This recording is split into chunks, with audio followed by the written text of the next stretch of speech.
In a remote part of northern India, right on the edge of the world's highest mountain range, there's a tiny lake tucked away in a glacial valley, 40 meters across, 3 meters deep at most. Not much to look at, as lakes go. At least not until you wander to the edge and peer down into that eerily still, crystal clear water. Because just beneath the surface, this completely unremarkable Himalayan lake is hiding human skeletons. Hundreds of them. How do hundreds of people end up dead in a lake, 5,000 meters up, days from the nearest village? This mystery got solved once, convincingly. And then genetic evidence came along and blew the whole tidy explanation apart. Grab your deerstalker. We're doing this properly. The skeletons of Roopkund Lake were first discovered in 1942 by a forest ranger working for the British, who still ruled India at the time. It must have been a genuinely chilling experience. Stumbling across thousands of human bones strewn in and around a completely nondescript lake out there in the middle of nowhere, more than 5,000 meters above sea level. But once the ranger and the British authorities who employed him got over their initial shock, they were left facing a fairly simple question. How the hell did all those skeletons get there in the first place? Now, before we get properly stuck in, let's actually look at what we're dealing with here. A remote mountain lake, concealing a large number of skeletons, upper estimates suggesting as many as 800. The bones are scattered far and wide around the scene, and some of them still have soft tissue and hair attached, which suggests, at least at first glance, that whatever killed these people might have happened relatively recently. Of the bones studied, some of the skulls show a strange shallow groove running across the top of the forehead, as if worn away over time, whilst others show far more severe damage, fractures that appear to have been caused by blunt force trauma from some kind of large, round object striking directly from above. So, any ideas what might have happened here?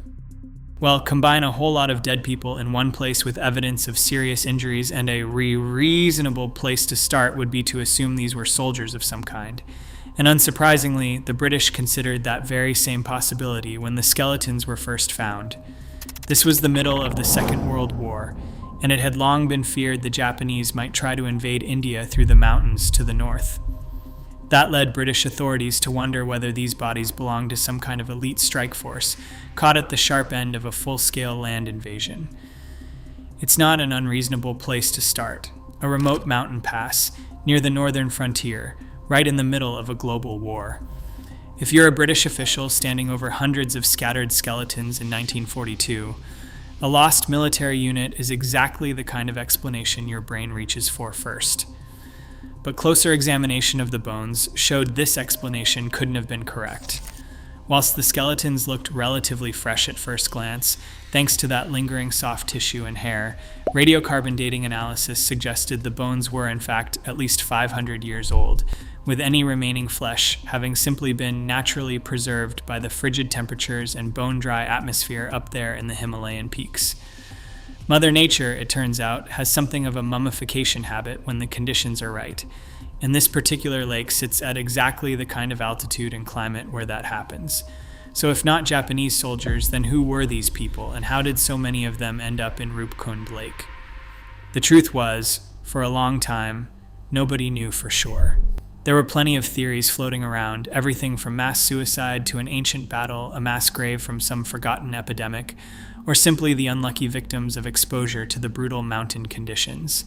And for more than 50 years, nobody was able to provide convincing enough evidence to either prove or disprove any of those theories with any real confidence. The bones just sat there, scattered and silent, at the bottom of a lake that very few people had any real reason to visit. That changed in the early 2000s when a research team from National Geographic made the trek up to Roopkund Lake to study the remains far more closely than anyone had managed before. And what they found very quickly began ruling out several of the older theories, one by one. Let's start with those strange skull fractures, the ones that looked like they'd been caused by some kind of blunt, rounded object. On their own, injuries like that might genuinely suggest a battle of some kind. But the National Geographic team found no other signs of the sort of wounds you'd expect to see from actual combat. No cuts consistent with blades, no evidence of arrows, Nothing that pointed toward organized violence between two opposing sides, just those specific fractures to the skull and precious little else.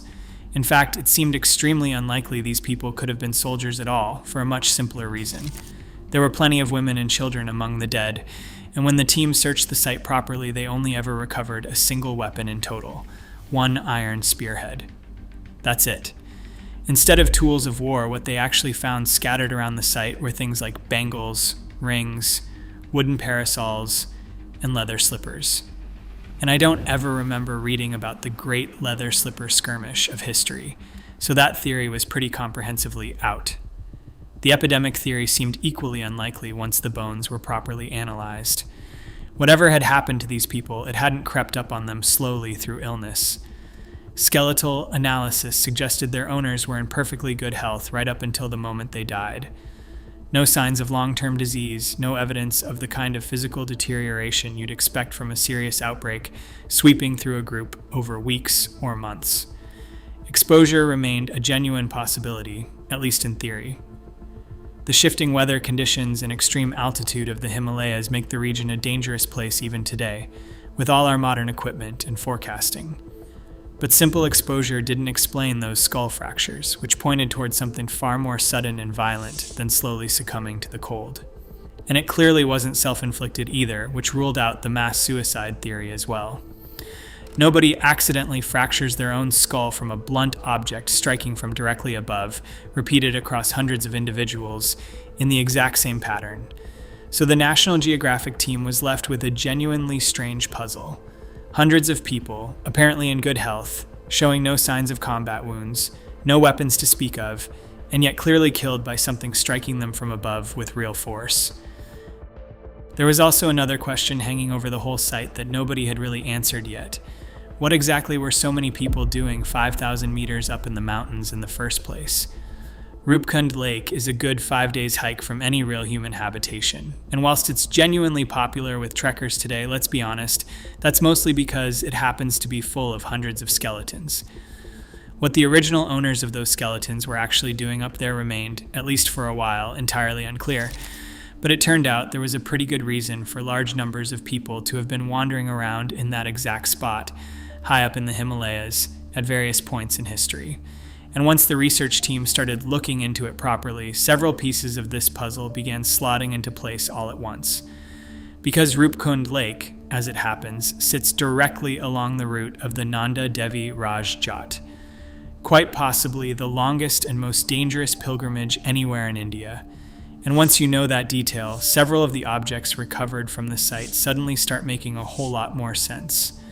Pilgrims taking part in the Nanda Devi Raj Jat are known to carry bangles and parasols, remarkably similar to the ones recovered from the lake. And large pilgrimage groups like this are often accompanied by porters, carrying heavy loads using something called a tumpline, essentially a strap that runs across the forehead to help distribute the weight of whatever's being carried. Prolonged use of a tumpline has actually been shown to cause exactly the kind of shallow grooving in the skull that researchers found on some of the Roopkund Lake remains. Suddenly, that strange forehead groove isn't quite so mysterious anymore. Think about what that single detail actually does to the whole picture. A groove that looked, at first glance, like some kind of injury or deliberate marking turns out to be nothing more sinister than the physical signature of somebody's job. Porters carrying loads up and down this exact route, year after year, decade after decade, until it wore its own permanent mark into the bone.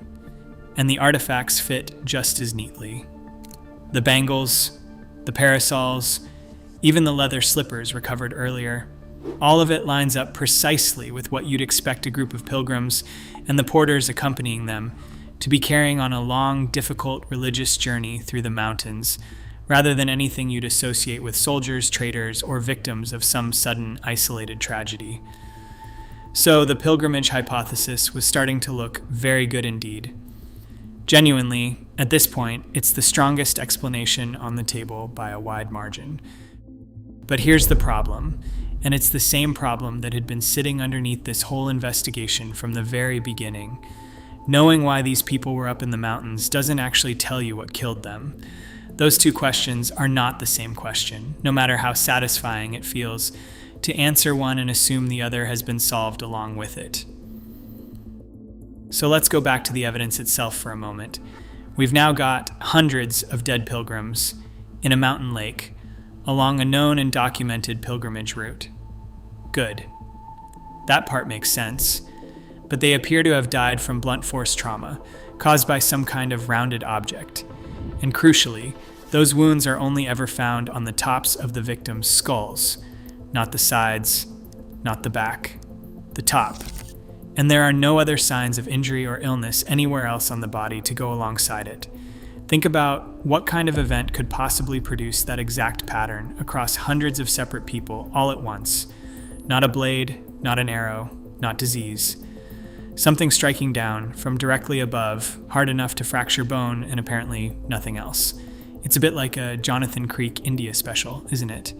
A locked room mystery, except the room is an entire exposed mountainside, and the murder weapon, whatever it actually was, left behind no trace of itself at all. Anyway, the conclusion the National Geographic researchers eventually reached was genuinely quite clever, once they actually pieced it together properly. And if you've already worked it out for yourself at this point, congratulations, you're kind of clever too. If you're still not entirely sure, let me hand you 2 final clues that ought to do it. First, this particular stretch of the Himalayas is very well known for its extreme, fast-moving weather. And second, Roopkund Lake sits in a genuinely exposed spot, completely free of trees or any kind of tall vegetation that might offer real shelter if you suddenly needed it in a hurry. That's right. Our poor pilgrims were caught out in a giant hailstorm of genuinely biblical proportions, in which solid ice, roughly the size of cricket balls, battered them to death in their hundreds, striking them directly on the tops of their heads as they crossed an exposed ridge with absolutely nowhere to hide. No shelter, no trees, no warning, most likely, until the first stones were already falling. Once you actually picture it properly, the physical evidence stops feeling strange at all. It starts feeling almost inevitable. And remarkably, it seems a local legend, still retold through song to this day, might actually be a kind of folk memory preserving the history of that very same event. According to the story, Nanda Devi, a manifestation of the goddess Parvati, was treated poorly by the king and queen of a land she once visited. Furious, she cursed their entire country, turning the milk sour and infesting their rice stores with maggots. By way of apology, the king and queen embarked on a pilgrimage in her honor. But it seems the king was worried this particular mountain journey might turn out to be a bit boring, because he brought along some entertainment in the form of dancing girls and concubines. Unsurprisingly, Nanda Devi wasn't best pleased by this show of disrespect, and so, according to the legend, she struck the pilgrims down with hailstones as hard as iron as they crossed a ridge high above Roopkund Lake. Sit with that for a second, because it's a genuinely striking amount of overlap for a story that's been passed down purely by word of mouth for centuries. A pilgrimage. A journey ending violently, high on an exposed ridge. Death arriving suddenly, from above, without warning. Every single detail the physical evidence had already pointed toward, sitting right there inside a piece of folklore nobody had ever taken all that seriously as anything more than a nice story. That story is an incredible fit with the physical evidence gathered by the National Geographic team, and it's believed the legend likely grew out of stories told by actual survivors of the real-life tragedy, passed down across generations, reshaped slightly with each retelling, until it eventually hardened into local myth. So there you have it. The strange case of the skeletons in the lake had finally been solved once and for all. A pilgrimage, a freak, catastrophic hailstorm. A tragedy so severe it echoed down through centuries of oral storytelling until modern science finally caught up and confirmed what the old songs had been saying all along. It's a genuinely satisfying ending, isn't it? Neat, complete. Every piece of physical evidence accounted for, backed up by an independent folk tradition that lines up almost perfectly. The kind of ending you'd want from a story like this, or at least that's what people thought. Because in 2019, a different research team made the exact same trek up to Roopkund Lake for one final, far more advanced round of testing. And what they were about to find wasn't simply going to add a small footnote to the hailstorm theory. It was going to pull the entire explanation apart at the seams and leave this so-called solved mystery looking considerably stranger than it had ever looked before. That's right. It's plot twist time. In 2019, this new research team took samples from 39 different skeletons and sent them off to labs around the world to be properly tested. And what those tests uncovered changed almost everything we thought we knew about what actually happened at Roopkund. I mentioned earlier that radiocarbon dating had originally estimated the bones were at least 500 years old. But that first analysis was carried out back in 1956, when radiocarbon dating as a technology was still genuinely in its infancy. It had been invented just 10 years prior. With the technique now long since perfected, the 2019 study was able to date the bones far more accurately than anyone had managed before. And what they found blew the whole single catastrophic hailstorm theory right out of the water. For the hailstorm hypothesis to actually hold true, all the bones at the site should have been roughly the same age, all victims of one shared sudden event on one particular day. But they weren't. Not even close. The oldest bones in the lake turned out to be more than 1,000 years older than the most recent ones. Think about what that actually means for the tidy legend we just spent the last section admiring. 1,000 years is not a rounding error. 1,000 years is most of recorded human history since that pilgrimage supposedly happened, and things only got weirder from there. Further analysis revealed the existence of two main genetic groups amongst the dead. The first, making up the older remains and dating back to around 800 AD, were of South Asian origin, which honestly makes sense. Roopkund Lake is in the south of Asia after all. That group lines up neatly with everything the pilgrimage theory already predicted. But the second group, dating all the way to the 19th century, seemed to be made up of individuals from the eastern Mediterranean, possibly even Crete. Read that back for a second. Crete. A remote lake, 5,000 meters up in the Indian Himalayas, 5 days from the nearest village, apparently containing the remains of people whose closest genetic relatives today live on a Greek island several thousand miles away. It was a genuinely baffling discovery. But at first, the researchers were actually optimistic that its sheer weirdness would help shed some light on the whole strange mystery. After all, if a large group of people from the Mediterranean had gone missing somewhere in the Himalayas within the last couple of hundred years, there really should be some record of it somewhere. A group of people from another continent turning up in a remote corner of the Himalayas would have been fairly big news in those days, especially if they'd all suddenly disappeared without a trace. But despite extensive efforts to track down information about a group like this, in historical records or by speaking directly to locals living in the villages scattered around Roopkund, there was nothing. No reports. No sightings. Just nothing at all. To say this new information muddied the skeleton-infested waters would be something of a major understatement. Considering the sheer diversity of the people involved and just how far apart in time they actually died, it's pretty much impossible to land on a single, neat solution that explains all the evidence together anymore. It still seems entirely reasonable to believe some of these people were killed in a genuinely catastrophic hailstorm. There are, after all, those matching head injuries and that remarkably well-fitting local legend to consider. But with far more accurate dating now available, it seems even the older bones show signs of having been deposited across 3 or 4 separate events, rather than just the one. One giant hailstorm killing a large group of people all at once is entirely plausible. 4 separate hailstorms in the space of a few hundred years in exactly the same remote spot? That's a considerably harder thing to believe. As for the bones of the Mediterraneans, that one is genuinely a total mystery. It seems unlikely they were on some kind of Hindu pilgrimage themselves, and no trade routes have ever been documented passing through this particular area. Tourism did exist in those days, of course, but it was a very different animal to the version we're all familiar with today. And it's hard to imagine a large group of people from so far away would have traveled all this way just for a lark. The fact there's no historical record of the group at all is arguably even more bizarre than the DNA results themselves. However, a few researchers have floated another theory to explain how they got to the lake, and more importantly, why they never left. Thugji. Thugji was essentially organized ritual robbery and murder, carried out across parts of India during colonial times by roaming gangs of so-called thugs.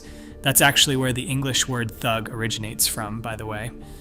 According to accounts from the period, these thugs would join up with groups of travelers, work to gain their trust and confidence over time, and then kill them and rob their corpses once the moment was right.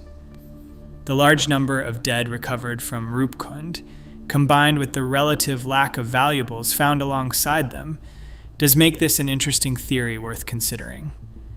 But there's a fairly significant stumbling block sitting right in the middle of it. There are simply no tangible connections anywhere between known Thugji gangs and the skeletons found at Roopkund Lake. No documented route linking them, no historical account placing Thugji activity anywhere near this specific pass. It's a theory that fits the shape of the mystery without actually being backed by anything solid enough to stand on. So, for now at least, we're essentially back to where we started when these bones were first discovered all those decades ago. Plenty of people coming up with genuinely interesting theories as to what might have happened here, and none of them quite managing to fit all of the evidence at once. Think about that for a moment, because it's a genuinely strange place for a story like this to end up. We started with one clean answer: pilgrims, a hailstorm, a matching legend, case closed. And we've ended with something far messier, and honestly, far more interesting. Multiple groups, multiple centuries. At least one population nobody can explain at all, sitting quietly at the bottom of a lake nobody even knew existed until a forest ranger stumbled onto it by accident during a war. That's unlikely to change anytime soon. At least not until further research is carried out on the remaining skeletons and whatever else might still be sitting undiscovered around that lake. Until then, the real reason several hundred human beings lie beneath the icy waters of a remote mountain lake in the Himalayas remains genuinely an excellent mystery. What began as one satisfying answer, pilgrims caught in a legendary hailstorm, turned out to be at least two, and possibly several, entirely separate tragedies, centuries and continents apart, all coming to rest in the exact same small mountain lake. The 800 AD group has a real, evidence-backed story behind it now. The Mediterranean travelers remain a genuine, unresolved mystery, with no record, no trace, and no explanation that fits everything we currently know. Until further research changes that, the real reason hundreds of people lie beneath the ice of a remote Himalayan lake remains genuinely an excellent mystery. Thanks for watching.